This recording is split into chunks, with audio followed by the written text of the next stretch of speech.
Hello tout le monde, j'espère que vous allez bien. Écoutez, moi ça va nickel. Aujourd'hui je vous retrouve pour une nouvelle vidéo qui sera mon update lecture du mois de novembre. Donc je vous filme aujourd'hui le 30 novembre. Donc j'ai pas fini une de mes lectures mais je vais la finir aujourd'hui, c'est sûr. Il me reste moins de 100 pages, donc je la finis aujourd'hui, c'est sûr et certain. Donc j'espère que cette vidéo va vous plaire, donc c'est parti.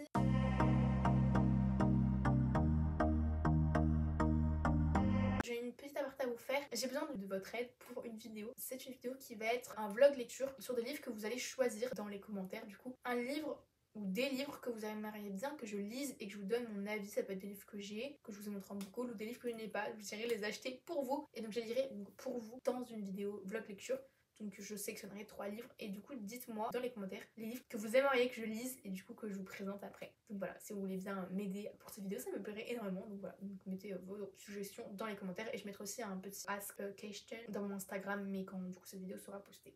Donc voilà, maintenant on peut commencer mon update lecture. Donc en premier livre, j'ai lu Agence Perdido de Victor Dixon. Donc c'est le tome 1, Les Derniers Retrouveurs aux éditions Bayard Jeunesse. Donc dedans on suit Lucie où sa vie va basculer le jour où sa mère va disparaître. Du coup elle devient orpheline et va aller vivre chez sa tante. Sa vie elle va être réduite à aller voler dans les trains de New York pour pouvoir entre guillemets vivre chez sa tante et sa tante va par rapport à ce qu'elle ramène le soir elle va la nourrir ou non et un jour elle ne va pas ramener assez et donc elle va en avoir marre et donc elle va essayer de fuir de chez elle. Elle va retourner un médaillon et elle va le ramener du coup aux objets perdus et là à cet endroit là elle va rencontrer Rita Perdido et donc elle va apprendre à ce moment là qu'elle fait partie des derniers retrouveurs et elle fait partie des rares retrouveurs qui existent encore dans ce monde et donc elle va aussi peut-être découvrir que la disparition de sa mère a peut-être un peu un lien avec ça. Donc elle va pénétrer dans les oubliettes et elle va se rendre compte que sa mère a disparu à cause des croque-mitaines et voilà. Je sais pas trop quoi vous dire d'autre à part que c'était incroyable et que le mystère dans ce livre était vraiment incroyable. Moi j'ai lu un peu au niveau d'Halloween du coup, donc voilà, j'ai trop aimé cette lecture. C'était un 4 étoiles. Déjà j'ai adoré Lucie, je la trouvée hyper attachante. J'ai bien aimé l'univers que Victor Dixon a posé, c'est-à-dire que le world building il est très simple à comprendre parce que c'est un livre jeunesse, mais pour les personnes qui lisent de la fantasy complexe habituellement et qui a l'habitude de lire des livres assez complexes, je trouve qu'en fait Victor Dixon il a réussi à faire quelque chose d'accessible pour les plus jeunes mais à la fois assez complexe pour les personnes plus âgées, du young adulte ou même des adultes peuvent lire ce livre. J'ai adoré la façon dont il a réussi à poser ce monde et ce mystère. Du coup on est aussi un peu dans deux mondes différents entre le monde normal et les oubliettes du coup. Ensuite la plume de l'auteur, mais que vous dire, Victor Dixon, incroyable sa plume, j'adore. Lui Phobos et la Cour des Ténèbres, mais je veux lire tous ses livres en fait maintenant. Après niveau plot twist et intrigue, incroyable, l'intrigue t'as juste envie de savoir ce qui va se passer. Et niveau plot twist, je me rappelle pas trop ce que j'ai mis mais j'avais bien aimé, le rythme était bien. On n'a pas le temps de s'ennuyer, il se passe toujours des choses et les personnages sont super attachants. Que ce soit Lucie, Rita, ses amis qu'elle va se faire, etc.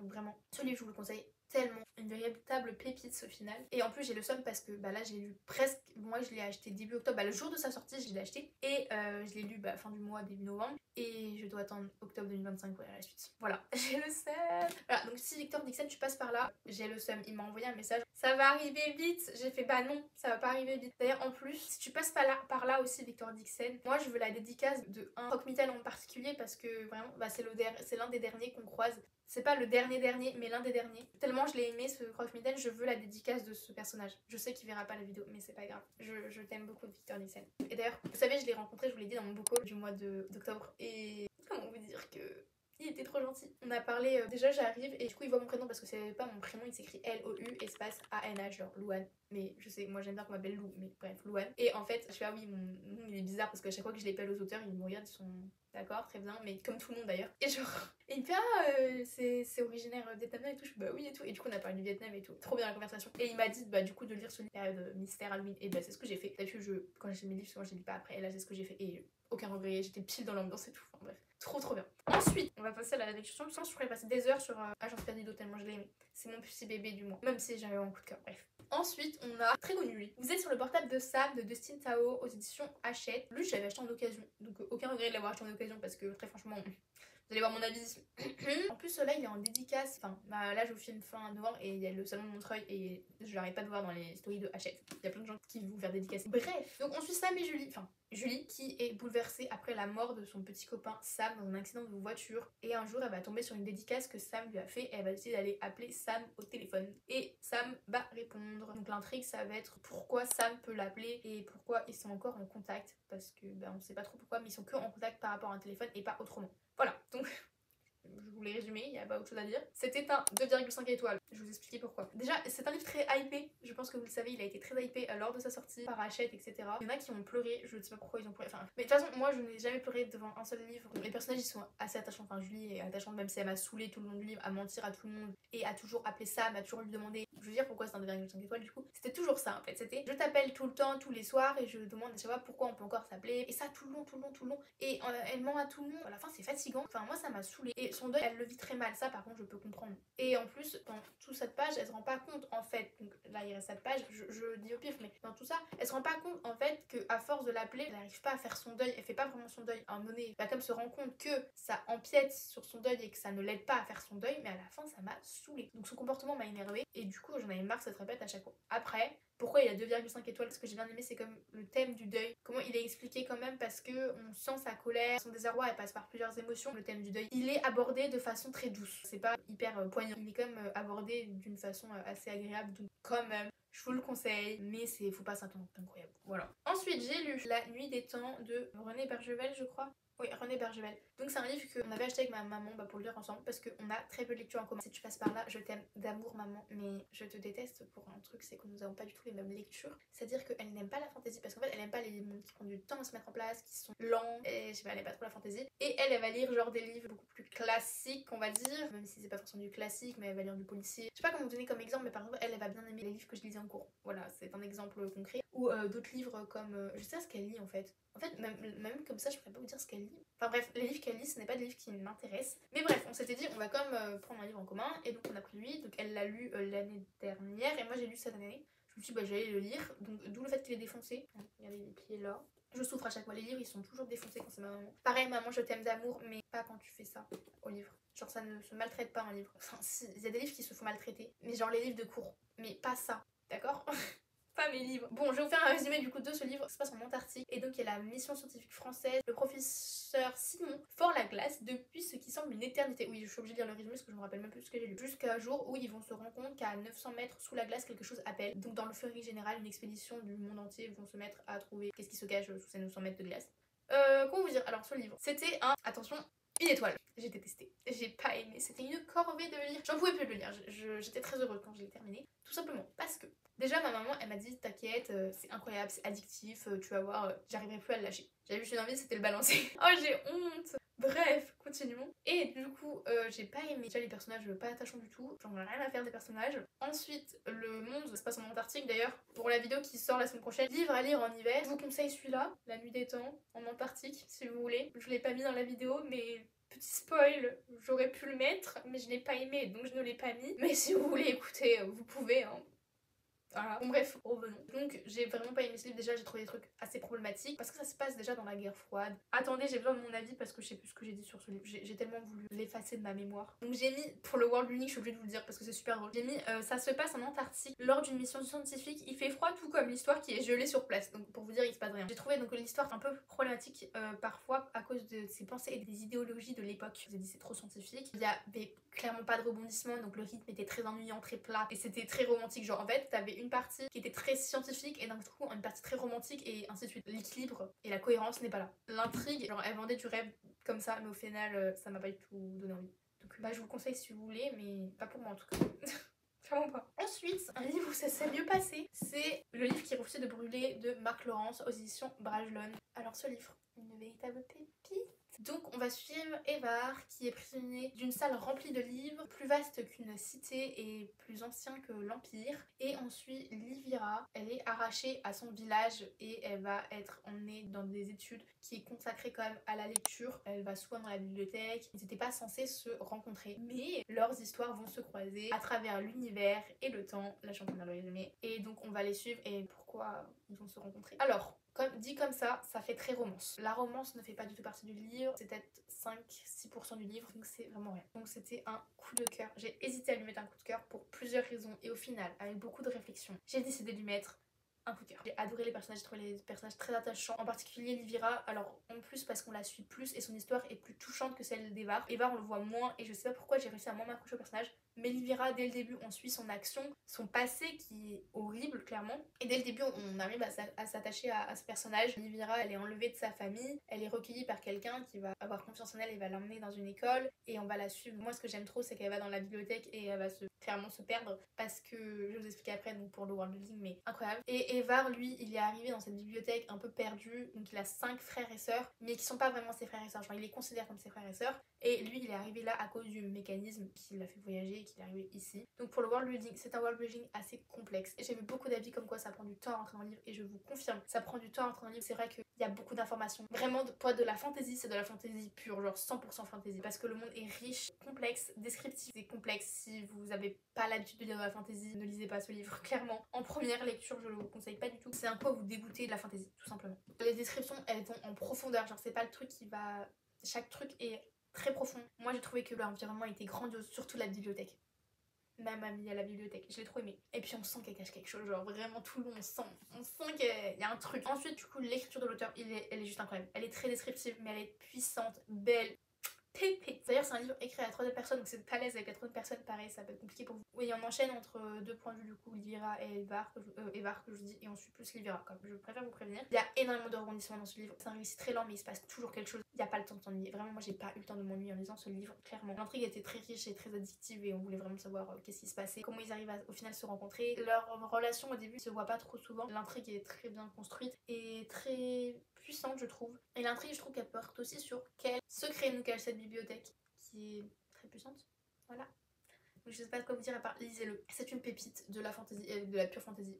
Quand on cherche des livres de pure fantasy, lui il est parfait. Ensuite, je l'ai pas avec moi parce que je l'ai lu en ebook, mais c'est Jade Firegold de June C.L. Tan. Donc on suit dedans Anne, ça me fait trop bizarre que je dise ça parce que Anne dans ce livre c'est écrit A-H-N et moi c'est A-N-H. Bref, Anne et Altan. Donc Anne, elle n'est personne, elle n'a pas de passé sauf sa grand-mère. Et lui, Altan, il était de base héritier du trône et son avenir lui a été volé quand il était enfant. Et donc peut-être un jour ils vont se rencontrer et ils vont peut-être se rendre compte pardon, que Altan pourrait donner quelque chose qui pourrait aider du coup Anne et Anne pourrait aider Altan à récupérer son trône. Et en fait ils vont s'aider du coup mutuellement dans leur quête. Pour ce livre c'était un 4 étoiles, j'ai beaucoup apprécié. C'est un livre young adult. Ah oui d'ailleurs j'ai oublié de vous dire mais il est publié aux éditions Big Bang. Bref du coup c'est un young adult donc le world building était assez simple à comprendre mais c'était comme agréable même si je trouve qu'il manquait de profondeur. Mais après j'ai envie de vous dire après avoir lu ça vous imaginez bien qu'on ne peut pas les comparer. J'ai trouvé un peu vide sur ce point mais ça, du coup j'ai essayé de pas trop le compter dans ma note, c'est pour ça qu'il c'est un 4 étoiles. J'aurais mis 3 étoiles mais voire 3,5 mais du coup je le compte pas. Du coup j'ai bien aimé les personnages, je les ai trouvés assez attachants. Je voulais suivre qui ils étaient et ce qu'ils étaient vraiment. C'est une relation slow burn donc encore une fois la romance, enfin la relation est minime dans le livre même si elle est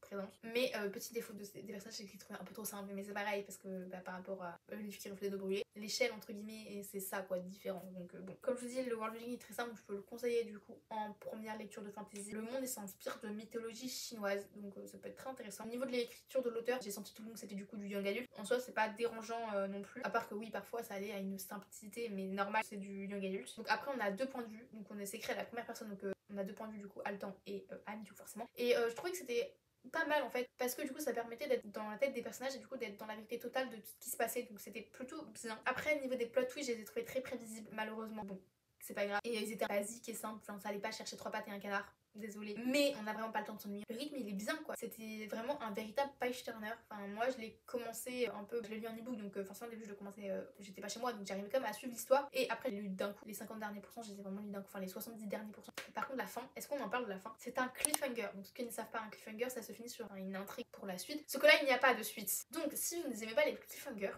ne lisez pas l'épilogue. Voilà, c'est un conseil. Si vous n'aimez pas les cliffhangers et vous savez qu'il n'y a pas de tome suivant comme dans Jade Firegold, ne lisez pas l'épilogue. Vraiment, parce que moi ça m'a énervé. Voilà, j'ai un peu le seum qu'il n'y ait pas de deuxième tome parce que je pense qu'il manque un deuxième tome. Ensuite, lecture suivante, on change totalement de genre littéraire. J'ai lu Heartless de Elsie Silver. Je crois qu'il est sorti en français aux éditions BMR si je me trompe pas.